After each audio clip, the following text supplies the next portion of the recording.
Un honor contar con la presencia distinguida de cada uno de ustedes. Hemos tenido muchos espacios diferentes, hemos estado sobre la hora y les agradecemos la comprensión. Y sin mayor preámbulo quisiera explicarles un poco cuál va a ser ¿Cuál va a ser la lógica del día de hoy? Tenemos 7 presentaciones que se destacan por su alcance, temática, trabajo, son bastante retadoras, tienen valor agregado, generan conversaciones apremiantes, difíciles pero necesarias para la conducta empresarial responsable y la protección de los derechos humanos de víctimas de violaciones y abusos a los derechos humanos. Tenemos el tiempo muy corto que estoy consumiendo en este momento y les pido por adelantado que me disculpen los panelistas porque voy a ser muy estricto con el tiempo. Y además queremos un espacio de preguntas, entonces sin mayor le doy espacio a… primero esperemos a que Josefina Tunqui se una con nosotros al panel. Perfecto. Le voy a dar la palabra a Paula Valencia Cortés, que va a presentar el snapshot organizado por la Fundación Ideas para la Paz y Zuleta Abogados. Así es, mil gracias. Primero que nada, muchas gracias por la invitación. Entonces, bueno, para empezar, desde agosto de 2020, la Fundación Ideas para la Paz, en compañía con Zuleta Abogados, venimos trabajando conjuntamente sobre el análisis, sobre una investigación de avances y retos en la debida diligencia en Colombia. Esto un poco porque nos ha guiado la pregunta de si los principios rectores parten del soft law, si son voluntarios, por qué se ha venido regulando en Colombia, dándole un toque de obligatoriedad. Actualmente nos encontramos investigando sobre la relación de la debida diligencia y la consulta previa en el contexto colombiano, así como en el regional. Entonces les voy a presentar brevemente un poco los avances de la investigación. Hemos encontrado que desde 2013 la Corte Constitucional se ha referido a los principios rectores. El 85% de las decisiones donde se habla de los principios rectores de Naciones Unidas sobre empresas y derechos humanos se utiliza para casos de consulta previa, es decir, ahí empezamos a ver esa relación que tiene. Y poco a poco, aunque en 2013 la forma en que se pronunciaba la Corte sobre estos principios era muy general, no se usaba como un fundamento, como un argumento corto, poco a poco se ha ido viendo esta evolución, donde se usa como un fundamento, donde se desarrolla de una manera mucho más específica.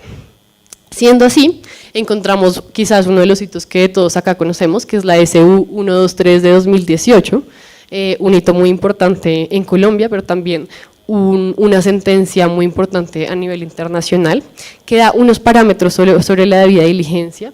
Específicamente habla de que a pesar de que es una obligación para el Estado hacer todo el proceso de consulta previa, también es puntual y enfática en que las empresas también tienen un deber frente a este derecho fundamental que es la consulta previa. Si quieres pasamos de diapositiva a la segunda. Muy bien. Y bueno, ese es como el primer punto en el que queremos como ahondar. Siendo así, la Corte en estas sentencias y las posteriores ha dado unos mínimos sobre la debida diligencia que nos parece muy importante tocar y analizar. El primero es que se ha hablado del deber de debida diligencia para las empresas en el reconocimiento de las comunidades. Un segundo panorama es el deber de la debida diligencia sobre las tierras, los territorios y los recursos naturales. Y la tercera, el deber de debida diligencia en consultar a dichas comunidades para así identificar los impactos y en caso de que alguno de esos impactos haya sido materializado, pues poder remediarlo. Si quieres ya podemos pasar a la siguiente diapositiva. Siendo así, queremos contarles desde la FIP y desde Zuleta algunas de las conclusiones a las que hemos llegado. Aunque son muchas, por temas de tiempo, intentamos como sintetizarlas. Entonces, en primer lugar, es claro que existe una tendencia de la Corte Constitucional colombiana de exigir a las empresas cada vez estándares más altos en temas de consulta previa, para lo cual ha usado los principios rectores, específicamente la debida diligencia.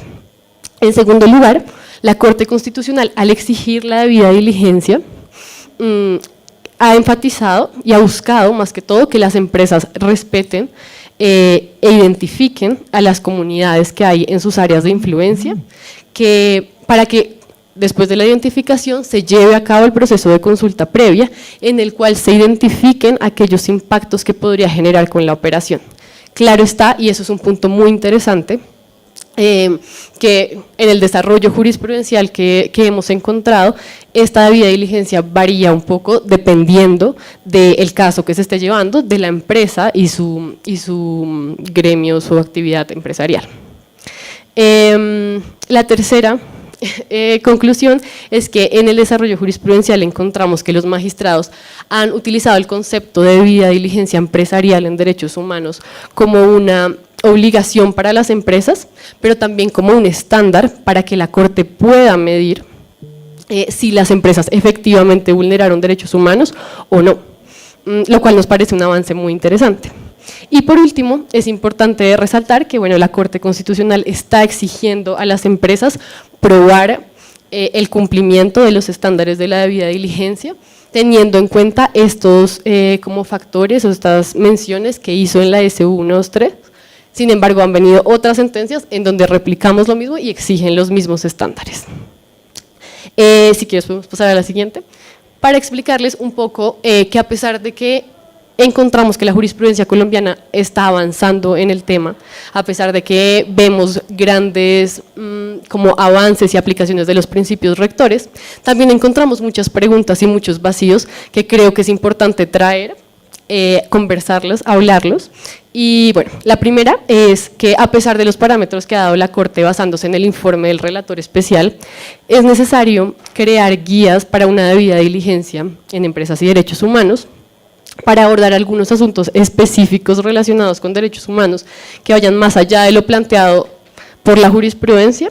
La segunda pregunta que nos queda después de esta investigación es que, teniendo en cuenta la jurisprudencia que existe actualmente, ¿existen límites en la actuación de una empresa para no reemplazar las obligaciones estatales frente a la protección del derecho a la consulta previa? Y por último, queremos hablar también de una pregunta que quizás también ha sido la que nos ha llevado a estas investigaciones, y es que si es necesario regular la debida diligencia en empresas y derechos humanos, o por el contrario, los parámetros y lineamientos que nos da la jurisprudencia son suficientes. Y con esto termino. Muchas gracias. Muchas gracias, Paula, por haber dicho mucho en tan poco tiempo. Te sobró más de un minuto, así que sin más le doy la palabra a Josefina Tunqui, presidenta del Consejo del Gobierno del Pueblo Shuar Arutam.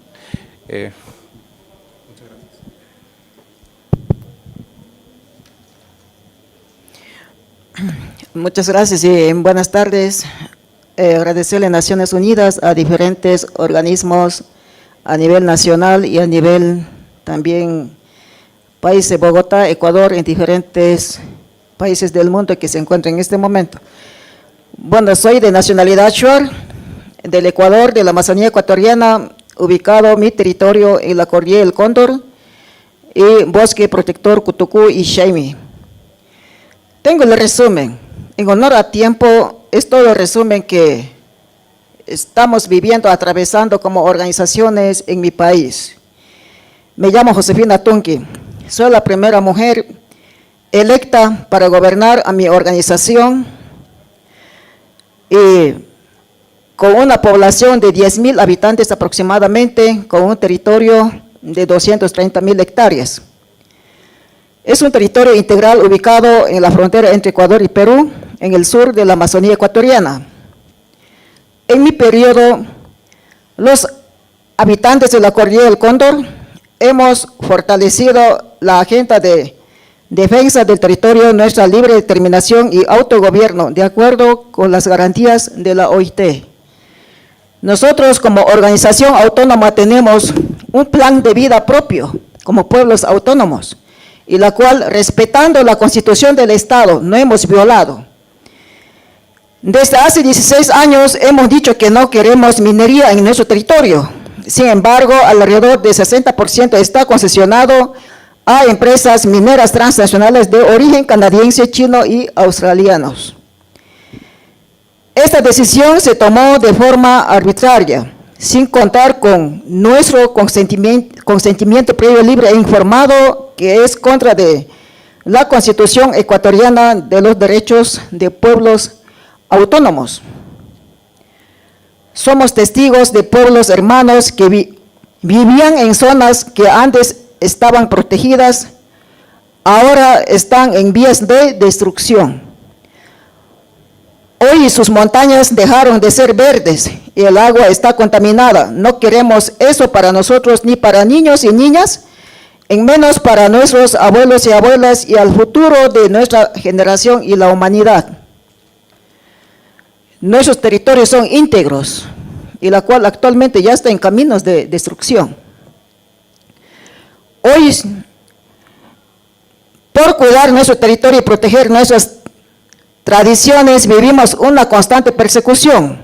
Nos hackean nuestras redes sociales, nos vigilan con drones, nos llaman a intimidizarnos. Finalmente, hasta el mismo Federico Velázquez, vicepresidente de Operaciones de Solaris Resource, amenazó contra mi persona y la de mis compañeros el 6 de noviembre del año 2020.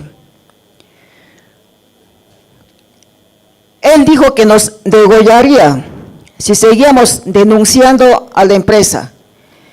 Ese tipo de conocimiento del gobierno del Ecuador y del mundo, nuestros territorios del pueblo Shuar, son de títulos globales, que significa propiedad colectiva. Esta compañía se adueñó de 26 bloques de terrenos de las familias de las comunidades Warins y Yavi, también de forma poco ética y corrupta. Ha generado conflictividad en el territorio y nos divide, creando conflictos entre nosotros, que somos familias de sangre. El Shuar somos una sola familia y nos divide esta empresa. Esta concesión minera canadiense Solaris Resource actualmente ha recibido conflictos, nos divide entre familias, impactando negativamente en salud, educación y cuidado del ambiente, que nosotros siempre lo hemos conservado. En el futuro será una fatal destrucción de la biodiversidad para la futura generación de la humanidad en la planeta Tierra. Ahora este problema se está haciendo mayor y podríamos enfrentarnos a una situación más grave al futuro. No queremos más Shuar muertos, ni confrontaciones con militares, policías y ciudadanos ecuatorianos que defienden los intereses de empresas extractivas mineras extranjeras que no son nada para el desarrollo de nuestro pueblo ecuatoriano. Debemos decir que nos preocupa en el Ecuador y en entorno para defender la naturaleza no es seguro. El Estado no cuida nuestra vida, ni reconoce nuestro rol de defensa. Es por ello que las empresas transnacionales mineras, al estar respaldadas por el Estado, han promovido tanto la militarización en nuestros territorios, la división de las organizaciones y el desalojo de familias enteras. Hasta el momento tenemos familias que fueron desalojadas, en otro caso Nanquins 1, Nanquins 2, y las cuales por momento solamente andan donde familiares. Ningunos quedaron sin territorio. Eso es lo que hace la empresa. Debemos decir que nos preocupa que Ecuador y el entorno para defender a la naturaleza no es seguro. El Estado no cuida nuestra vida. Con perdón, estoy repitiendo. Como dirigente vivo una constante intimidación para ser defensora de mi pueblo. Frente a todo esto, el pasado 26 de agosto enviamos una carta a la Embajada de Canadá y denunciamos esos atropellos y el atentado de mi vida promovido por la empresa canadiense. En ese llamado a la Embajada exigimos el cumplimiento de sus obligaciones extraterritoriales y que el Estado canadiense tome medidas para que sus empresas respeten nuestros derechos colectivos y los derechos de la naturaleza, que son nuestro patrimonio cultural ecuatoriano. Sin embargo, hasta ahora no hemos recibido ninguna respuesta por parte de la embajadora de Canadá. Para terminar, debo enfatizar que a pesar de estos riesgos y dificultades que afrontamos, no nos vamos a rendir. porque estamos en el territorio. ¿A dónde más podemos ubicarnos? El pueblo Shuar Arutam es una entidad histórica que se fortalece día a día en su libre determinación. Hemos decidido hacer escuchar nuestra voz y exigir que se respeten nuestros derechos consuetudinarios. Es por eso que hacemos un llamado a las Naciones Unidas y particularmente al Grupo de Trabajo de Empresas y Derechos Humanos para que exijan al gobierno del Estado ecuatoriano que nos genere garantías de cumplimiento y que reconozcan que somos sujetos de derechos colectivos y que están siendo vulnerados. Asimismo, pedimos que nos apoyen solicitando al Estado canadiense que también exija la debida diligencia en derechos humanos a sus empresas que operan en nuestros territorios, así como la aplicación de la guía sobre protección a defensores que recientemente publicó el grupo de trabajo. Por último, solicitamos a la oficina de la alta comisionada que junto al gobierno de trabajo de empresas y derechos humanos exija al Estado ecuatoriano procesos de investigación y fiscalización sobre la actuación de dichas empresas, especialmente a Solaris. Estamos en la búsqueda de romper este ciclo de impunidad y demandamos el cumplimiento de las obligaciones del Estado ante el gozo de nuestros derechos humanos colectivos y de la naturaleza. Nosotros tenemos guardias indígenas en nuestro territorio. No es que nos hemos inventado porque queremos nosotros. Somos un pueblo autónomo. Los pueblos indígenas y pueblo Shuar siempre fuimos guerreros. No narcotraficantes, no matones, no ni la guerrilla.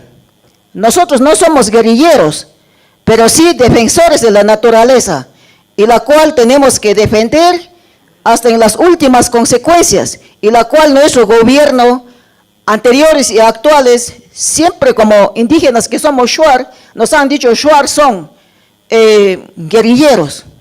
Sí tenemos guardias indígenas. Ellos son los que, cualquier autoridad de ustedes alguna vez que lleguen a nuestro territorio, ellos les van a proteger. Ellos los van a guardiar. Y eso lo hemos hecho. Gracias. Muchas gracias, Josefina. Tenemos un poco más de tiempo porque uno de los panelistas no vino, así que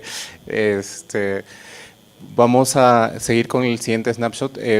Antes de eso quería agradecerte por el testimonio, Josefina, y además decirte que nosotros trabajamos en la oficina de la alta comisionada. Nos gusta mucho que haya citado la guía del grupo de trabajo sobre personas defensoras, porque estaba hecha para empoderar y respaldar las labores de defensa que realizas, y tomamos nota de los pedidos concretos que has hecho. La presidenta del grupo de trabajo está aquí y podemos ver un espacio para el que puedas formalizar en ese sentido. Le doy ahora la palabra. Me complace mucho presentarles a Luz Nelly Osorno Espina. Ella es presidenta del Instituto Popular de Capacitación, que también tiene 7 minutos y un poquito más. Sí. Bueno, muy buenas tardes. Bueno, muy buenas tardes para todos y todas. Gracias por esta invitación. El estudio que nosotros estamos presentando hoy hace parte de un estudio que se hizo entre una alianza de organizaciones belgas que apoyan en Colombia a varias redes, ONGs y sindicatos, como es FOS, Solsoc y CETRI. Y bueno, nosotros como Instituto Popular de Capacitación somos una organización que hemos apoyado los estudios acá en Colombia y que trabajamos con las comunidades donde se documentaron los casos. Digamos que la justificación de este estudio, de estos 2 estudios de caso, está, digamos, motivada por las leyes de debida diligencia que se vienen proponiendo en algunos países de Europa, y que consideramos que hoy es fundamental a propósito de la pregunta que hacía la compañera de Indepaz, es que creemos que hoy esa es una de las salidas en los territorios. No vemos muchas salidas a nivel nacional. Bueno, hoy se empieza un nuevo panorama, habrá que mirar. Los 2 estudios de caso, el primero es el de Urabá, es el tema del banano.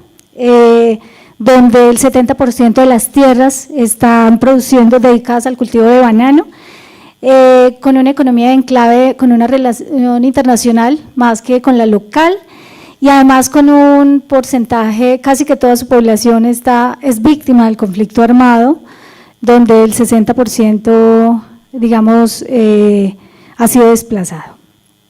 Dentro de ellas, 60% mujeres. Uno de los elementos principales que queremos destacar es que a pesar de la paz que se firma, ¿qué pasó? Listo. Bueno, la región bananera de Urabá ocupa, ¿cómo se pasa? ¿Me ayudas? Vale. Un lugar especial en la historia del conflicto armado, pues allí fue epicentro del conflicto, pero también fue laboratorio de los grupos armados, sobre todo los grupos paramilitares. Qué pena. Lo otro es que otro de los asuntos cruciales en esta región es que las empresas bananeras apoyaron y financiaron los paramilitares, pagaban 3 céntimos por cada caja de bananos exportada. Y uno de los casos es la Chiquita Brand, que apenas hasta el año pasado logra, una primera sentencia. A pesar de la firma del acuerdo, pues es un territorio que sigue copado por el paramilitarismo, y tanto campesinos como trabajadores se enfrentan las amenazas al miedo y también al desastre ambiental y sanitario por las fumigaciones del banano, ¿cierto? Que poco se ha documentado también esta situación. El otro asunto que queremos resaltar ahí es el tema de lo laboral, y es una cadena donde los trabajadores solo ganan entre el 5 y el 9% del valor total del banano, ¿sí? O el plátano, y es decir, las condiciones laborales en las que trabajan los empleados de las empresas bananeras son definitivamente, no hay condiciones de trabajo decente en ese sentido. Hay otro asunto que quisiera plantear, un último a resaltar, y es el tema del narcotráfico. A través de las exportaciones de banano, Amberes, que es el puerto por donde más entra droga en Europa, es por donde está entrando droga a través de las exportaciones de banano.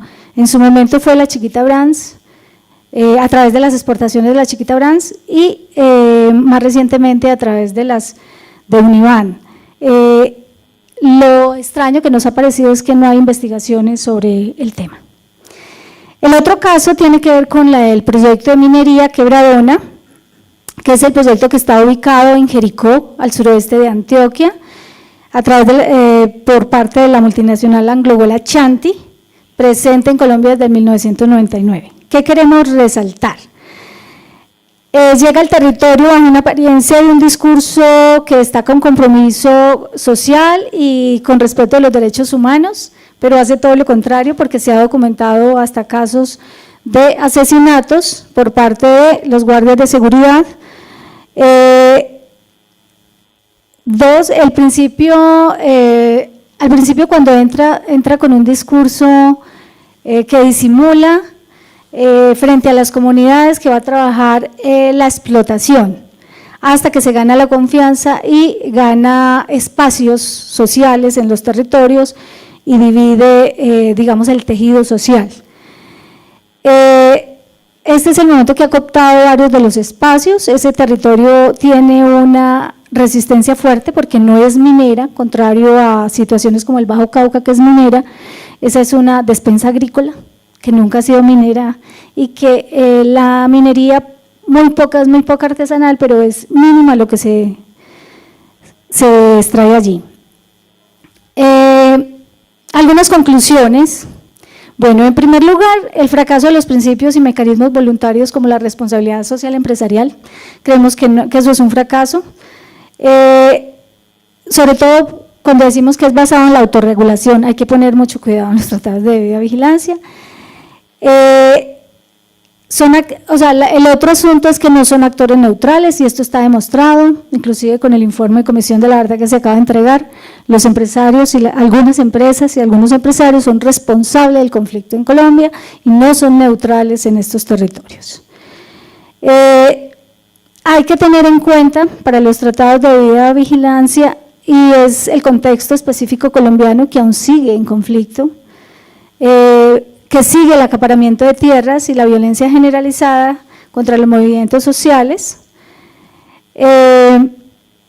Por último, bueno, una última conclusión y es que en el ámbito internacional no se debe sustituir los tribunales nacionales, sino que representa un punto de paso.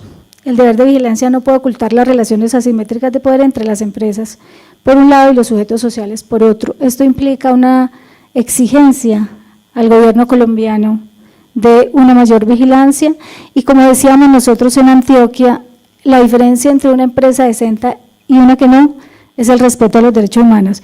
Quiero, ya esta última, existe una relación entre el conflicto que se ha vivido y que continúa en territorios y la responsabilidad de algunas empresas. 2, la responsabilidad social empresarial no siempre se evalúa. 3, las puertas giratorias de funcionarios públicos hay que tenerlas en cuenta, porque en el caso de la minería esto ha sido fundamental para crear normas que favorecen las empresas por encima de los derechos humanos. 4, la fuerza pública al servicio de algunas empresas en territorios donde gran parte de la población está desplazándose. O lo otro es que no hay ausencia de Estado, sino que por el contrario se legisla solo a favor de unos pocos.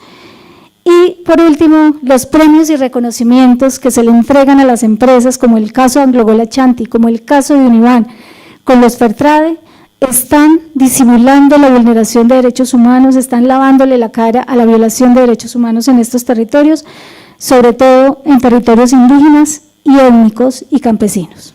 Muchas gracias. Esta es una imagen de Jericó, que no tiene minería. Bueno, y bueno, esa. Y el Bajo Cauca con más del 60% en minería.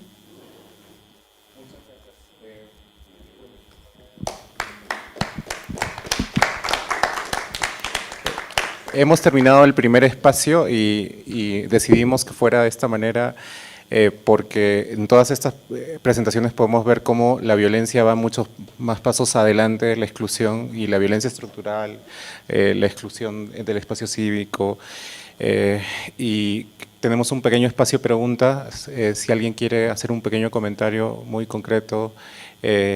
Tenemos una pregunta preparada del chat que alguien envió de los que nos están viendo de manera virtual sobre la perspectiva de género y la situación de las mujeres indígenas tanto en consulta previa, en la defensa de derechos y en estos procesos relacionados con la minería. Entonces quizás podríamos tener un comentario breve de cada una. Tenemos para esta parte 2 minutos por cada persona más o menos, entonces en el orden te doy primero la palabra a Paula. Listo, mil gracias.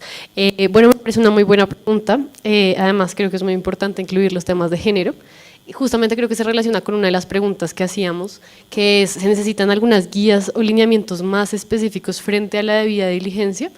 Creo que este es uno de los temas en que me parece muy importante y mi respuesta sería sí, necesitamos más guías, lineamientos, ni siquiera solo de la Corte Constitucional, sino también de diferentes organizaciones que desarrollen estos temas, porque como sabemos y como ya muchos acá lo nombraban, el tema de género es fundamental.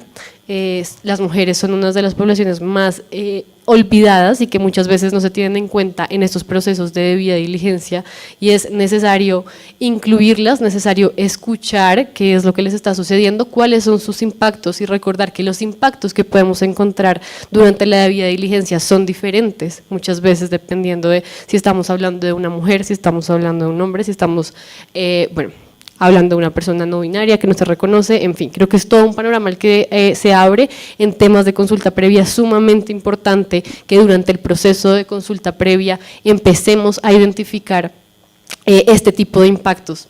No sé si ahí voy viendo tiempo. Bueno. Entonces me parece muy importante que identifiquemos este tipo de impactos, que no nos quedemos como en los lineamientos tan generales que digamos tenemos en este momento en la Corte Constitucional, sino que justamente empecemos a hablar de esos temas específicos, que entre más específica sea la debida diligencia, entre más veamos a profundidad cuáles son esos temas que dependiendo digamos de la zona, de si hay conflicto armado o no, etcétera, los impactos hacia las mujeres pueden cambiar. Si digamos son mujeres de poblaciones indígenas, si son mujeres de poblaciones afro, estamos hablando de mundos diferentes muy importantes de analizar y que no se puede dejar por fuera. Mil gracias. Perfecto. Paula, tú con el tiempo tienes un manejo único, siempre sobra bastante tiempo.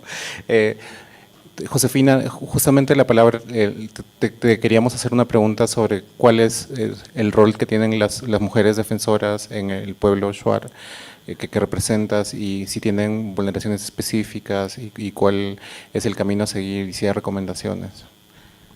También por 2 minutos. Gracias. Bueno, específicamente como una mujer indígena en liderazgo y frente al machismo es un caos muy difícil, y es lo que yo he vivido, he experimentado por primera vez en mi organización, y anteriormente han sido solo varones. Como mujer en defensa de los territorios, estar al frente de todo mi organización, representando a 47 centros jurídicos, porque en esos territorios son globales. Realmente, gracias que yo he tenido mucha fortaleza de mis ancestros para poder recorrer el territorio, y la cual también he conocido el territorio. Por ese sentido es que he tenido también la facilidad de estar con mis comunidades, con más lideresas, y justo estoy también buscando mejores alternativas para que al futuro las compañeras mujeres jóvenes que también sigan las huellas, aunque bien o mal, no digo que he hecho excelente, pero he tratado de ganar mucha confianza de mi pueblo, de otras organizaciones, de la CONAIE, de la CONFEñe, pero siempre buscando la estrategia de no llevar la defensa marcar con conflictividad. Eso es lo más delicado, porque entre seres humanos, con el diálogo, con otras estrategias como mujer, como madre, sentimos mucho para no derramamiento de sangre, porque en realidad, sin distinción de colores, de raza y color de la piel, somos iguales. Eso es que he marcado, he respetado los instrumentos, estatutos y también de la ley constitucional del Estado. Siempre he estado muy atento en eso para no cometer errores, porque siempre hay que caminar un proceso seguro, respetando el plan de vida como organización. Siempre he estado pendiente y siempre estoy vigente hasta últimos momentos de mi dirigencia. Gracias. Muchas gracias, Josefina. También dentro del tiempo, estoy sorprendido. Ahora quería preguntarte un poco si las conclusiones, Luz, podríamos tenerlas en perspectiva de género, porque mencionaste una serie de conclusiones, podríamos profundizarlas, cómo es la cadena de suministro en el sector bananero y minero, y qué retos hay, ¿no? O sea, complejiza más lo que acabas de señalar, quizás. Bueno, lo primero es que creo que un tratado de debida vigilancia, debida diligencia, sin el enfoque de género obviamente estaría incompleto. Primero porque gran parte de las víctimas son mujeres, ¿cierto? Pero también porque quienes han hecho mayor resistencia en los territorios hoy también son las mujeres, gran parte son las mujeres, que además fueron las que quedaron después del desplazamiento con sus hijos. Entonces, el tratado, digamos, el tratado de debida vigilancia debe incorporar, uno, la mirada desde el inicio de cuál es la situación de las mujeres en estos territorios, tanto al interior de los sindicatos, empezando porque, por ejemplo, la situación laboral de las mujeres no es la misma que para los hombres, ¿cierto? Y esa mirada poco se ha hecho en el tema sindical, se ha empezado a hacer, pero poco, digamos, se viene avanzando. Entonces, eso es fundamental. Lo segundo es que para trabajar el tema de avanzar en recomendaciones, en el seguimiento frente a los tratados internacionales, yo creo que es necesario vincular procesos de mujeres que hagan ese seguimiento, un seguimiento más completo en los territorios, y lo decíamos, a estos procesos de responsabilidad de las empresas hay que hacerlos desde adentro y desde afuera, y ese es también un llamado, de decir cómo hacia afuera se mira territorialmente, ambientalmente, y desde adentro se mira también. Y desde ahí entonces las organizaciones de mujeres que han venido resistiendo en la minería, por ejemplo, el tema artesanal, de la minería artesanal, lo vienen haciendo son las mujeres, y son quienes más se han visto afectadas por el tema de actores armados, por la nueva regulación minera en Colombia, que a propósito se la debemos a Canadá, que es, digamos, también por eso tiene ciertas situaciones. Entonces, la situación de las mujeres, uno, documentarla, dos, hacer parte del seguimiento, insistimos que el seguimiento no puede estar solamente, no es el único, el sindicato, sino también vincular actores externos y entre ellas las mujeres, y trabajar indicadores claros como observatorios de derechos y empresas alrededor de los tratados de debida vigilancia, porque no es suficiente tenerlos, sino hacerle seguimiento.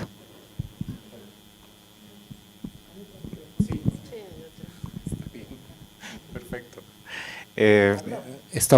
¿Perdón? Sí, mejor usamos ese. Hemos terminado la primera parte de los snapshots, donde sin querer hemos hablado sobre las problemáticas que se tienen que resolver, y ahora en esta segunda parte vamos a hablar sobre el inicio de la respuesta a esa problemática. Entonces, me complace, vamos a tener a 3 personas que van a hablar, y yo sé que 2 en 1, pero sí. Sí, veamos. Sí. Ahora quiero, por favor, presentarles a Christoph Han Coulibaly. Él es de Planes de Sostenibilidad, Derechos Humanos de la Alianza por la Minería Responsable, que tiene 7 minutos. Muchas gracias. Buenas tardes a todas y a todos. Entonces, yo me llamo Christoph Han Coulibaly y trabajo en una organización que se llama Alianza por la Minería Responsable. Hoy vamos a hablar de una solución tecnológica que hemos desarrollado en conjunto con una organización que se llama Better Chain, que permite a la minería artesanal y de pequeña escala, que es el sector en el que trabajamos. Aquí hago la aclaración porque hemos hablado mucho de minería, pero la minería artesanal y de pequeña escala tiene unas dinámicas que son un poco diferentes, y creo que es importante que las podamos de una vez incorporar. Entonces, solamente para que nos conozcan un poquito, ahí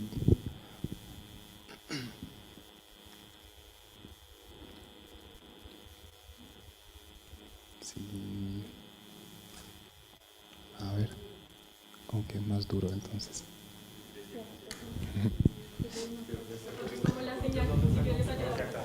Bueno, solamente para que nos conozcan, somos una organización colombiana que tiene un alcance a nivel internacional. Trabajamos en África, en Latinoamérica, en Asia, en Europa, y lo que hacemos básicamente son 4 cosas. Facilitamos el empoderamiento de las mineras y los mineros artesanales y de pequeña escala sobre varios temas. Creamos estándares que son especializados y adaptados a la minería artesanal y de pequeña escala. También desarrollamos mercados para esa minería artesanal y de pequeña escala, así como cadenas de suministro que son responsables. Y finalmente, el tema un poco, pues, que es el más importante, es que trabajamos en distintos espacios para que haya una incidencia sobre lo que es la minería artesanal y de pequeña escala, con el fin de que se pueda reconocer y que las personas que practican esa actividad puedan tener un relacionamiento que sea más íntimo con las comunidades con las que trabajan.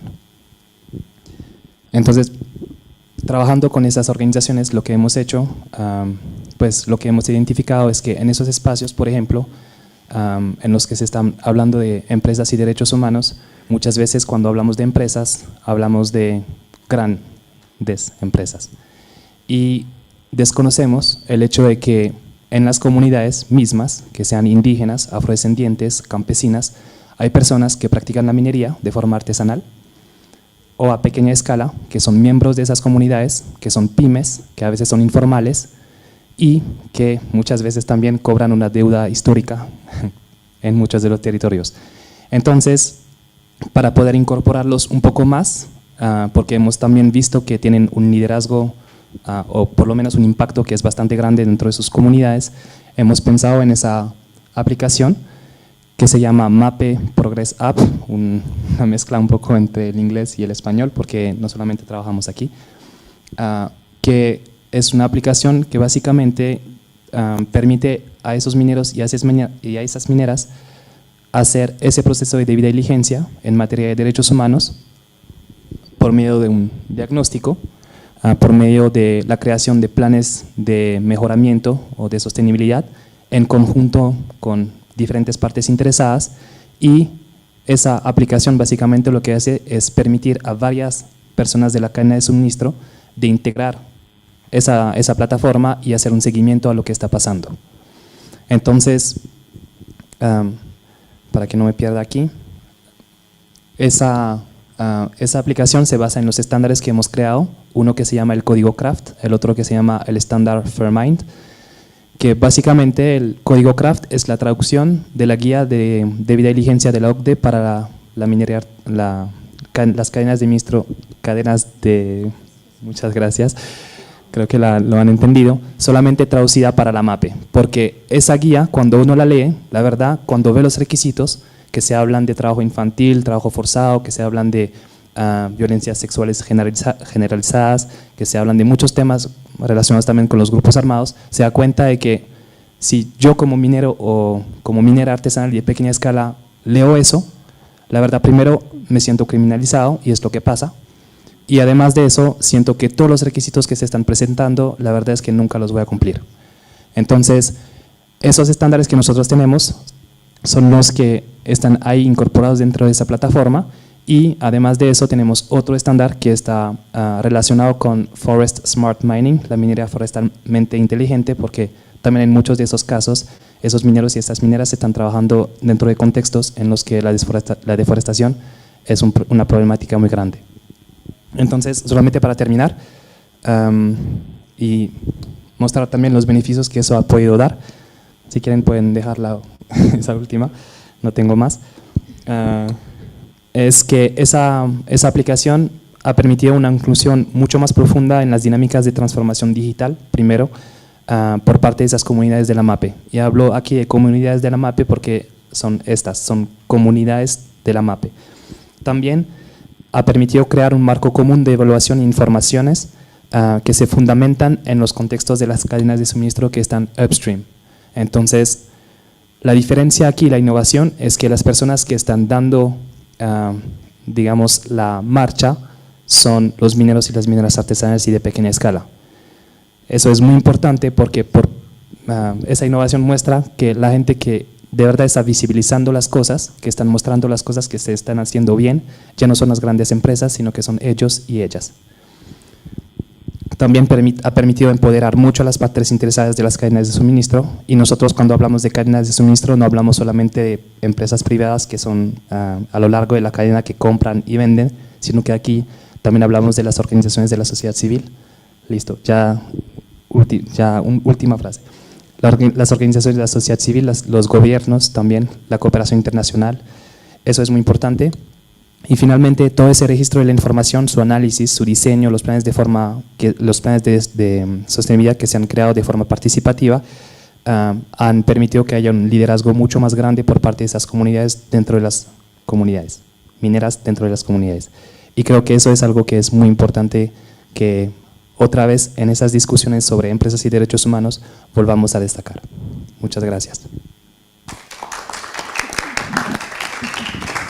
Muchas gracias, Christophe. Desde quienes nos están viendo de manera remota, ya hay una pregunta que te puedo adelantar para que le vayas pensando mientras que escuchamos.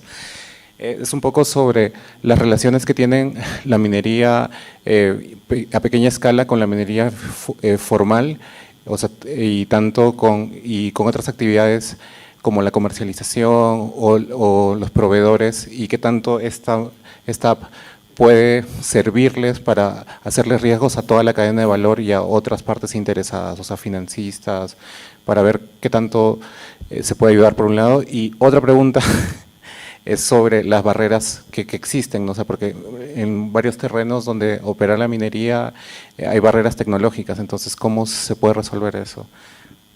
Ahora, bien, me toca presentarles a dos personas fabulosas que van a hacer a Ignacio Bulín, ¿lo dije bien? Bulán, de Southern Lights Group, y a Silvana Javid, de vicepresidenta de Operaciones y Sostenibilidad ACP. Tienen 14 minutos entre los dos, así que yo creo que un montón. Sí. Bueno, estaré contando el Las tiempo. preguntas. Bueno, muy buenas tardes a todas las personas que están presentes y están conectadas. Muchísimas gracias por esta invitación a Naciones Unidas.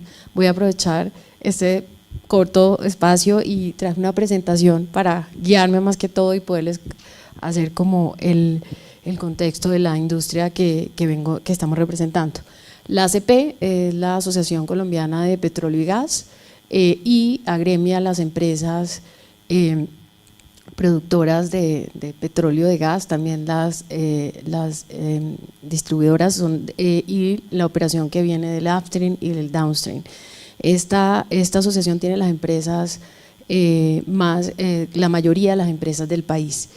Y hoy queremos contarles el avance que se ha venido dando en debida diligencia en derechos humanos y qué significa esto en las operaciones petroleras y de gas. Y empezamos diciendo que la industria de hidrocarburos tienen el ADN de la sostenibilidad y el compromiso con el respeto a los derechos humanos, y eso no se queda solamente en un título como eso, sino que es una industria que ha estado presente en nuestro país desde hace mucho tiempo, en Colombia, que está presente en zonas rurales, especialmente en zonas rurales, en zonas de lo que hemos hablado acá, en zonas donde ha existido el conflicto, zonas donde hay actividades también ilegales, presencia de grupos al margen de la ley, zonas industrias que tienen que operar, que tienen que operar con un criterio de sostenibilidad, con un criterio de relacionarse con el entorno, y eso no es posible si no se hace en el marco del respeto de los derechos humanos. En ese sentido, la siguiente, me voy a referir a puntos importantes y ahí voy a hacer como el enroque con Ignacio. En ese sentido voy a empezar a hablar de lo que significa el avance en la debida diligencia y en los temas como claves, y en uno de esos es el análisis de riesgo. Nosotros vemos que cuando se habla de eso, y uno lo primero que piensa es toda pues obviamente el marco que tenemos en Colombia, desde hace mucho, del 2003 empezamos a hablar de la industria, a presentar algunas empresas a hacerse parte de los principios voluntarios. Luego, más adelante, 2015, esta industria fue pionera. El país, Colombia, como lo saben, fue pionero en tener un Plan Nacional de Derechos Humanos. Colombia, en Latinoamérica, fue el primero, y esta industria, el sector extractivo, estuvo de primero en ese Plan Nacional de Derechos Humanos, y lo hace consciente de la presencia en los territorios. Necesita acogerse a esas políticas, necesita tener como yo le diría, esa hoja de ruta que contiene aspectos tan importantes, y es como reconocer que las empresas tienen el deber de respetar los derechos humanos. También tienen que tener ese canal que lo vemos tan importante de comunicación con los grupos de interés, ese canal para la presentación de peticiones, quejas y reclamos que hacen la comunidad, y de manera transparente tramitarlas, y un capítulo de reconciliación. Quise hacer un resumen, pero esa es la política en que está esta industria. Y todo eso, aparte de los instrumentos internacionales como son los de las Naciones Unidas, como es la OSDE, son instrumentos que están en el marco. Entonces dice uno, sí, se quedan, y el debate se quedan en ese marco regulatorio, pero Colombia, y me gustó mucho esa presentación que hizo Paula, cómo ha venido cogiendo esos principios rectores en las sentencias de nuestra Corte, la Corte Constitucional, donde ve que eso se convierte ya en un marco regulatorio para las operaciones en materia de derechos humanos, en lo que tiene que ver con consulta previa. Y en ese sentido tenemos eso, y también tenemos en esta industria, la de petróleo y gas, que es una industria regulada.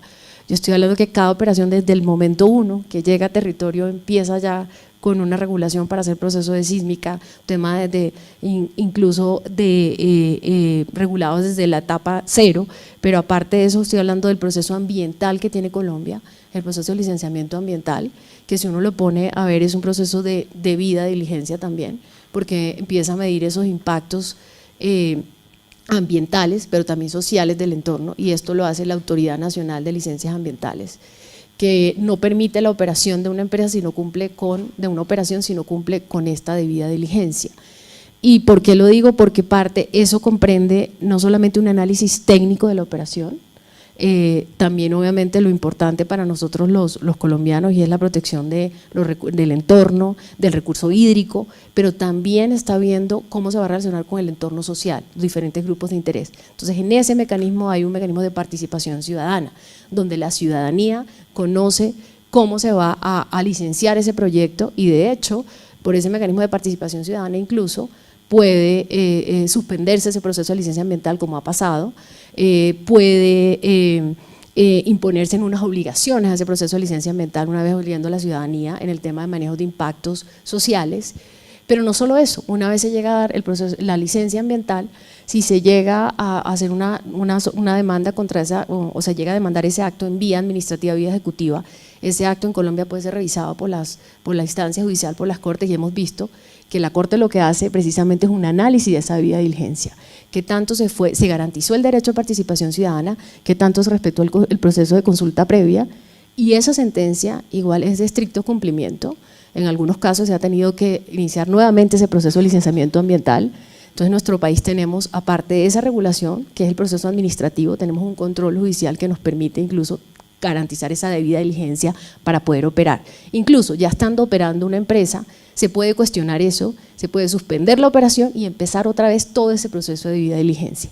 Eso el inversionista en Colombia lo sabe, y sabe que en Colombia existe ese marco regulatorio. Me detuve ahí, ya le doy la palabra a mi compañero, es para ver cómo estamos viendo ese análisis de riesgo, y es ese marco internacional, obviamente nuestra Constitución primero que todo, el marco internacional, pero ahora sí viene el compromiso que tiene la industria, y el compromiso es, yo cómo hago ese análisis de riesgo, no me quedo con lo general, ¿sí? Me quedo, y ahí viene el gran riesgo, y es como el gran reto del análisis de riesgo, y es como yo robustezco ese análisis y ya lo llevo a mi operación en el territorio, a una matriz de riesgo aterrizada. Yo creo que ese es el gran reto que tiene entender el entorno, ver que en un lugar, manejar el riesgo en un departamento como Putumayo, Arauca, o una matriz de riesgo es diferente a un departamento, no sé, estoy como el Meta, el Magdalena Medio, donde están nuestras operaciones. Creo que en ese sentido es donde más adelante vamos a ver qué viene en ese riesgo y cómo están haciendo las industrias ese análisis. No sé si ahí me quieras… No, si te parece, había un segundo punto que es sí, la cuestión de la consulta previa. Ya lo vengo, el siguiente, ya te doy la palabra. Perfecto. En eso. Bueno, después de eso, otro punto importante que es el relacionamiento con comunidades étnicas. Y ahí me detengo porque ese es el gran desafío que tiene no solamente esta industria, sino los sectores económicos, cualquier sector económico, no solo el extractivo, y es empezar a hacer un relacionamiento y un manejo del entorno. Uno puede entender el yacimiento, puede saber cómo está hecho el trabajo geológico, que es tan clave, pero si no empieza de manera temprana y a entender el relacionamiento, ahí lo hemos hablado así, es lo principal que se tiene para la viabilidad de un proyecto. Y ahí viene el razonamiento con comunidades étnicas y en nuestro país, y ahí ya te doy la palabra. Esa sentencia fue un granito que nos permite tener esa vía de diligencia, y Colombia siempre ha sido… Sí, ya, si quieres te doy la palabra ya, si quieres, y te doy, y tú mencionas las cifras más bien por el tiempo, que es que me emocioné y me extendí, dale. No hay ningún problema.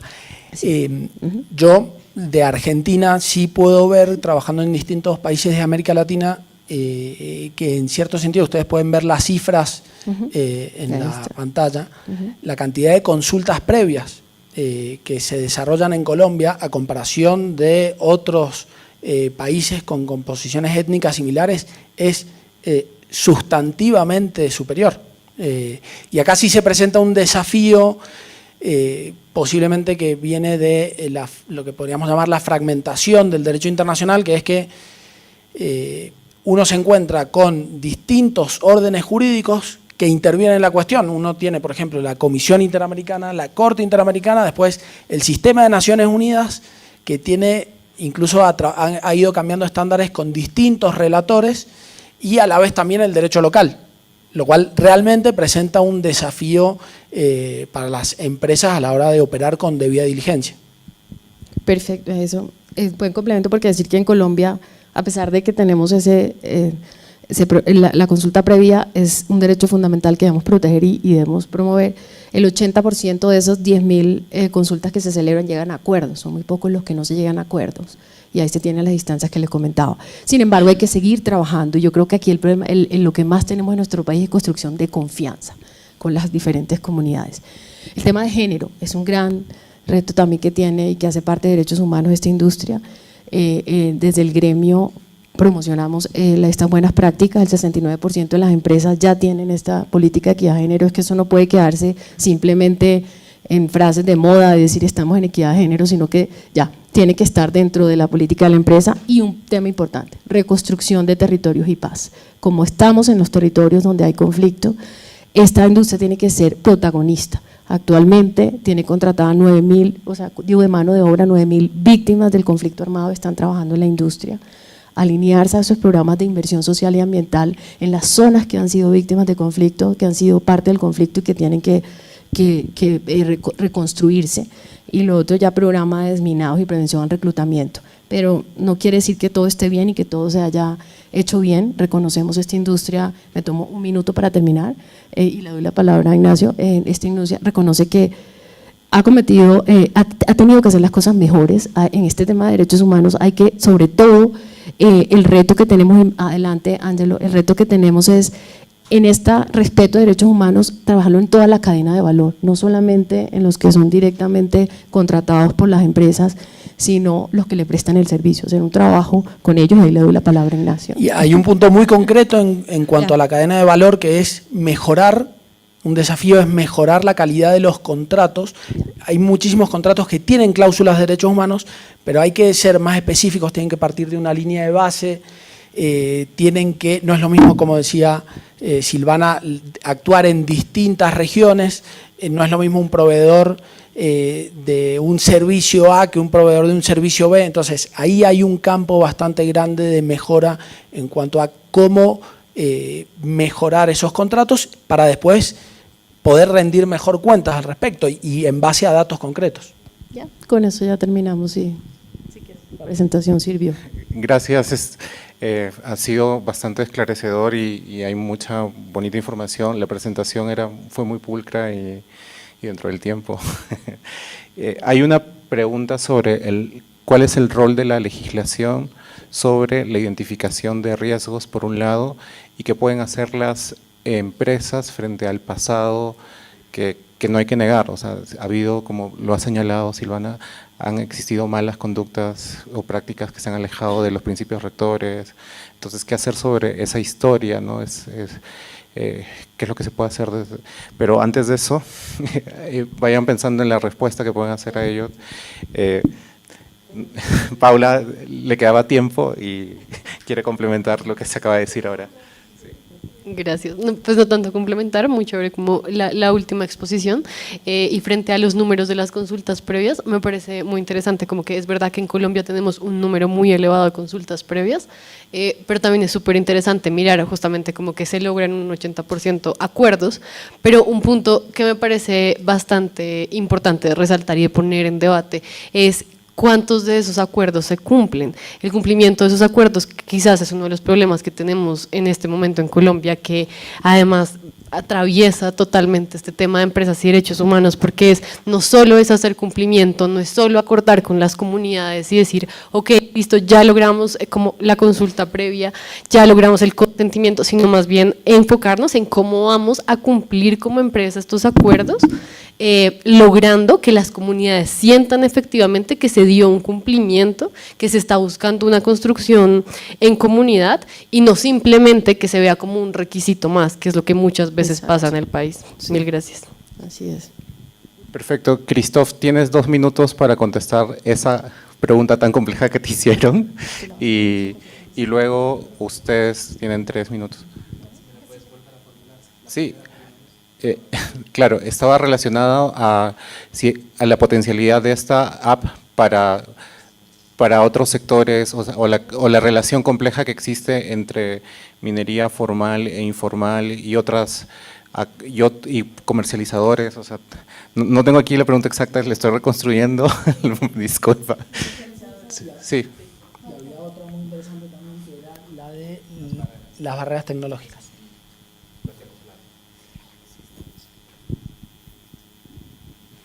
Bueno, entonces voy a empezar por la segunda, que creo que es la más relevante en cuanto a esa aplicación que hemos lanzado. Efectivamente, cuando la lanzamos, pensamos, esos mineros y esas mineras tendrán acceso a Internet, por ejemplo, para subir la información, y por eso esa aplicación es de uso offline. Entonces, toda la información que se pueda recoger, se puede recoger sin acceso a Internet. Esa es una primera cosa. La segunda cosa es que también tenemos desafíos en materia de género, y quiero resaltarlo aquí, porque el número de personas que tienen acceso a un teléfono móvil, eso es una cosa. Pero, por ejemplo, hemos identificado en varios países de África que muchas menos mujeres tenían accesos a teléfonos y menos acceso a Internet, por ejemplo. Entonces, esas cosas, por ejemplo, son elementos sobre los cuales vamos a tener que trabajar. Y, por supuesto, nosotros como organización estamos aquí aliándonos con otras organizaciones que forman parte de que entran dentro de esa plataforma, y eso es también un llamado a que si vemos que hay una discrepancia en cuanto al número de personas que están utilizando al número de mujeres, y hombres que están utilizando la aplicación, eso puede formar parte de las acciones en cuanto a los planes de sostenibilidad que se están montando. Entonces, ese es un elemento. Y finalmente, sobre las barreras, los riesgos que les estaba mencionando, hay una criminalización que es clara, estigmatización de la minería que es clara, y cuando los mineros y las mineras escuchan esos riesgos, lo que ven es más criminalización. Entonces, una de las cosas, por ejemplo, que hemos identificado es que cuando hablamos de ellos de trabajo infantil, es muy diferente de hablar de cuidado de la niñez, o hablar de violencia de género es muy diferente a hablar de empoderamiento de género, hablando de masculinidades alternativas o también de empoderamiento de la mujer. Entonces, son elementos así que ponemos ahí para que pueda funcionar. Sobre la segunda, voy a dejarle espacio a las personas, y si queda tiempo, si quieren, para no monopolizar. Perdón. Sobre la legislación en cuanto a los análisis de riesgo, yo me traiciona un poco el profesor. Yo doy clases de Derechos Humanos y Empresa, y muchas veces le digo a mis alumnos que esto es un derecho infieri, es un derecho que se está haciendo. Yo creo que sería muchísimo mejor, daría muchísima más seguridad poder contar con una legislación que fuera más precisa. Hoy hay guías, directrices, etcétera, pero la verdad que es poco. Sería muy recomendable que en todos los países de América Latina fuera creciendo el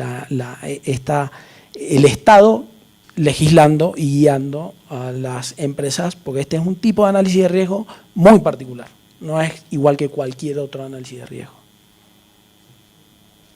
Para terminar, lo que decían de las buenas prácticas, las empresas creo que son conscientes cada día de que tienen que ver eso, no solamente por cumplimiento de la legislación, no solamente por como lo decía, como que se logró y que sea un compromiso.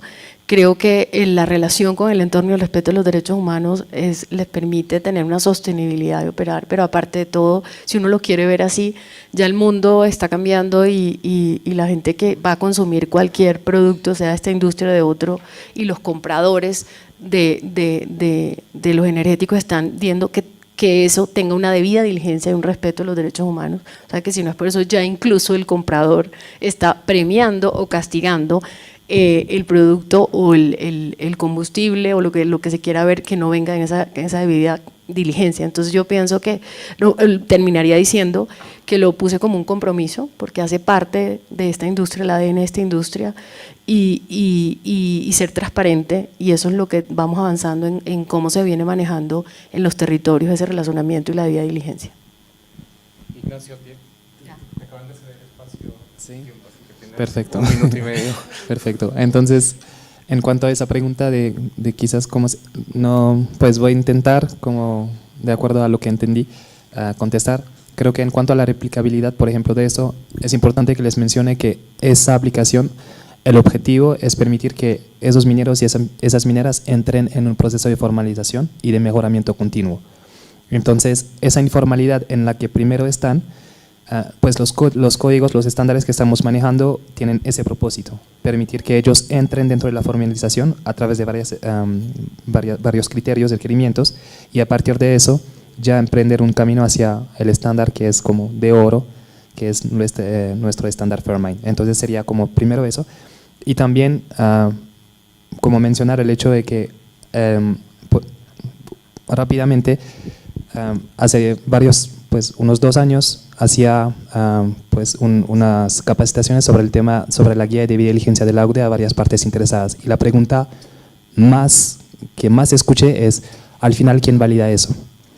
Y me di cuenta de que el vacío que estaba aquí era muy importante, y la pregunta que yo siempre daba era, ese conjunto de actores que están aquí viendo lo que está pasando, es sobre esto que tenemos que dar como la ficha, porque son ellos que en algún momento van a levantar alertas y decir, eso sí, eso no, eso sí, eso no. Entonces, aquí también creo que es como la respuesta más relevante que le daría, es que para replicar eso a otros sectores, creo que es muy importante que concibamos esas cadenas de suministro más allá de solamente la cadena de valor, sino que con otras partes interesadas. Perfecto, muchas gracias a este panel. Yo me quedo sorprendido del nivel de la profundidad del análisis, pero también la capacidad de escucha, porque muchas veces pareciera que nos conociéramos, pero no es así. Quizás nos quedan 2 minutos. No sé si alguno de los que están aquí quisiera hablar del público o de los que me acompañan en el panel. Perfecto. Sí, voy corriendo hacia ti.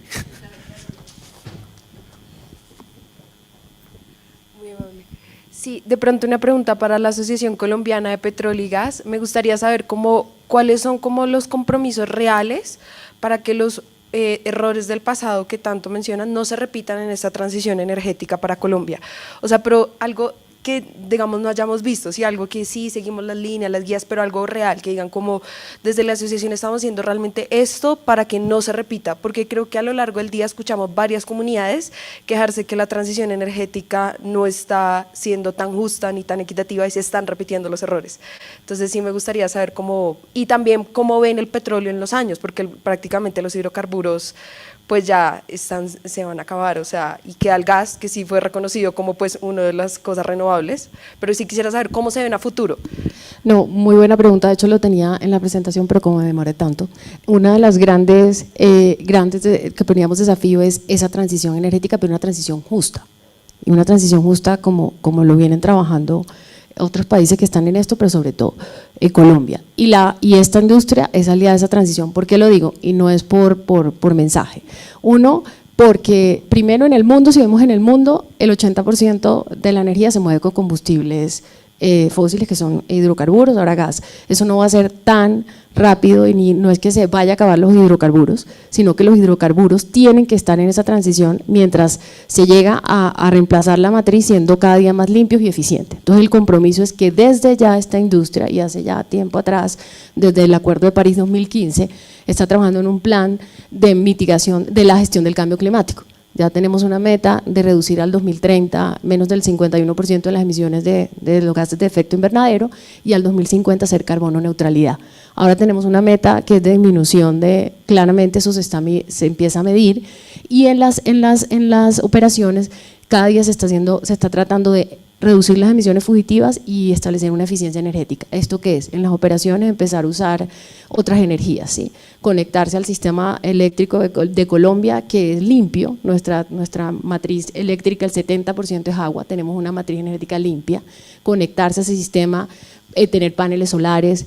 Pero, por ejemplo, mientras llega esa transición, y por qué lo digo justa, mientras en Colombia 10 millones de colombianos usan gas natural, imagínate cambiar eso, mientras viene la movilidad, el parque automotor, que son más de 15 millones de vehículos, volverlos eléctricos, ese sector está, primer desafío, garantizar seguridad energética, que los colombianos tengan energía. Usted sabe que la energía ayuda también a disminuir todo el tema de pobreza, pero no hacerlo por hacerlo, no es por decir es que nos necesitan, no, lo que les dije, operación. ¿Y qué estamos haciendo diferentes? Y eso me tocaría demorarme aquí muchísimo, es, y se está yendo reportando cómo esas operaciones están siendo cada día más limpias y eficientes. Otro tema que nos preocupa, y me demoro ya, adaptación, que es lo del cambio climático. Lo que más me preocupa como país, nosotros tenemos una matriz limpia, pero es ¿qué pasa con el cambio climático? Lo que está pasando, las zonas menos afectadas, donde llega la inundación y se afectan las viviendas y sufren. Recursos para eso, y eso es una apuesta de todos. Esta industria tiene que trabajar en la protección de la biodiversidad. Se vienen haciendo unos proyectos de reforestación en la Amazonía. Me podría extender, pero quería decirte, y si quieres, más bien, hablamos y te cuento y te doy esas cifras, ¿vale? Vale, gracias. Muchas gracias a cada uno, ha sido muy interesante. El día de mañana también van a haber snapshots, pero creo que no van a superar lo que acaba de pasar el día de hoy. Les agradecemos a cada uno de ustedes y nos vemos el día de mañana. Muchas gracias.